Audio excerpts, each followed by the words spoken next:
Thank you for joining me again. I think that a question I've always had when I have somebody come to me and say, I want to sell my home, and I think, do you know anything about your house? Like how healthy your house is? And they look at me like I'm crazy. So I want to know about sellers. Should they have inspections? Let's find out. Yeah, we don't do enough of them. Correct. To answer, well, not really to answer the question, but to be honest, like if we did more of those, we'd have less problems when we got to the real estate transaction. So if I wanted to sell this condo, should I have an inspection? I mean, I'm an inspector, so the answer is yes. Right, I guess the answer is always yes. Right. But yeah, if you're looking to reduce the amount of problems or issues that and make the transaction run smoother, then a pre-listing inspection is a great way to do that. It's rarely that I have a client call me and I probably get more compliments saying I'm glad I did this than I've ever had someone saying I wasted money. Okay, so what are you going to investigate here? Yeah, we're basically going to treat it like we would a standard home inspection from a buyer's perspective. We're going to be looking at the roof, the siding, the exteriors, the plumbing, electrical, HVAC. I mean, the So, like, if foundation. there's something wrong with the roof, is that my fault? Like, because Well, I can't get up to the roof. yeah, it's not a fault, but you're probably not going to know it's there. Oh, I mean, true. most people are not getting on their roofs. I'm not. They're not looking at them, right? They're not in their attic spaces. They're rarely in a basement looking up and looking for leaks. Why would I go in my attic? Well, there's a lot of important things up there. Okay. That's probably one of the number one places for water to enter a home. Oh, so the buyer will want to know what's going on in the attic? Well, on a buyer's inspection, the inspector is certainly going to. So then I should know what's in the attic before they come. At least, if you're not going to hire an inspector, you should at least probably pop your head up there and Okay. make sure there's nothing going on. Well, I'd rather have you do that. But, yeah. So the attic's important. The attic's important. What else? Like I've got all these boxes on my foundation. Can I just leave them there? Because I don't know that I want to know what's behind them. Like you can, we're in home inspection. We're not going to move them. It's hard to say if that makes my job easier or harder. We will disclose that they're not there. But in a regular inspection. Something could be there. Yeah, you probably should move them and know what's behind it. No, that's fair. That's fair. And looking on looking at your floors in the basement, a lot of times water, everyone just thinks it's going to come down a wall and it's going to be super visible, but right. The bottom of the crack is a path of least resistance, so that's usually where it's going to. Like where they meet? Sometimes it's a foot off the ground, sometimes it's 2 foot, sometimes it's 4 foot, and sometimes it's a couple of inches. So even if I don't sell, I should probably know if that's happening. You probably should. Yeah.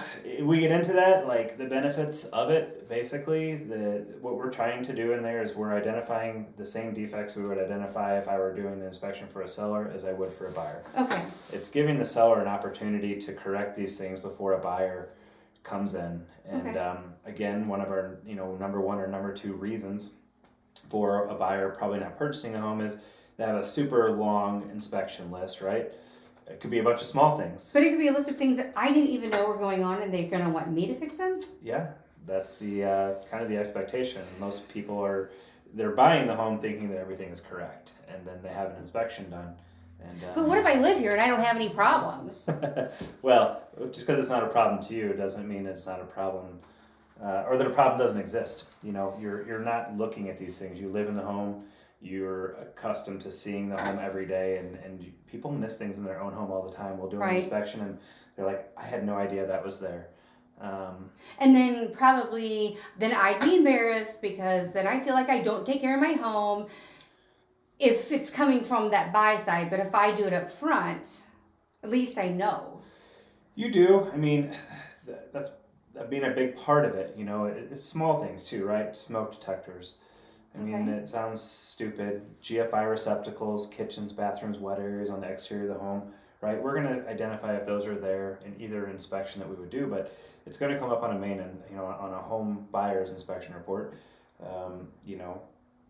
Probably if you correct it, it's one less thing they have to worry about on the report. Sure. Same deal with your smoke detectors. Do your doors open and close properly? Do they lock properly?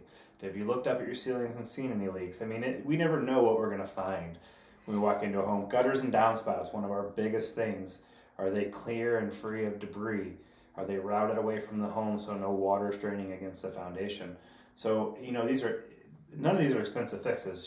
Sure. I mean, a handyman, a lot of could come in a half a day and knock it out, or a homeowner who knows what they're doing could do the same thing and have it be pretty inexpensive and prevent them a lot of headache when they get to the inspection report that's going to be provided by whoever's purchasing their home. Right. So it's going to help me identify things that could potentially come up from the buyer and Yeah. correct them. But what if I don't have any money to correct them? Like, you know, is it something that I shouldn't sell my house then if I can't correct things? No, you know, that's there's a multitude of ways you can take care of that. I mean, there's several contractors that do payment at closing. Oh, that's nice to know. You know, it's also just the knowledge, right? That Sure. you're not blindsided by it. Because we do have that. We do have a lot of sellers that will call us, and after we've done an inspection report for a buyer, and where'd you find this? I've been here for X amount of years, and I've never seen this. And, you know, the defect is there, and we're going to take a picture of it and note Right. it and tell them what's caused it. So, you know, it just makes a smoother transaction, right? Right. It's more like we do all these things to get a house ready, right? We paint them. Right. We redo a bathroom before we sell, or we put in new floors, and we do all this, and that's great. I mean, the home looks very pretty when they go to sell it, but then there comes this terrible thing called the buyer's inspection. Right, which sounds scary to me. Yeah, and it is. It can be, you know. But, you know, that inspection report, even preparing your home for the best. No, that's a good way to look at it. There's Yeah. going to be some things that you find there. They're typically less expensive than a home buyer's inspection if you're doing a seller's inspection. You know, mine are usually about half the cost. Okay. You know, but you're going to let them know. You know, the biggest thing is you're not being hit by this big thing that you didn't see coming. So you're taking away the secrets and surprises, I guess, is how you might that's look at it. pretty much the idea. Right. You know, Right. And It might help too. I hate to call it like defense, but if you get that buyer's inspection and you had your own inspection to say, well, this is interesting. I didn't have that on my side of things. You're just not caught off guard, like you said. And you'd hope that situation doesn't happen. I'm sure it maybe does. Yeah, I mean, the other thing, and you will run into this, right, as you sell homes, when an inspector writes a report, what do they say should fix it? A licensed, qualified Yes, contractor. contractor to do that. And, you know, that gets expensive, right? Yeah. If you agree to that, then you have to hire those people to do it. Right. Where is it difficult to put a smoke detector in? No. No. I think Is I it could handle it. difficult to put gutter extensions on? Right. No. No, A I lot think that's. of So there you go. What you're telling me is if I can knock things out up front, then I'm not going to be faced with that request to have a licensed, qualified contractor come in who might charge me $40 for every smoke detector they put up. Sure.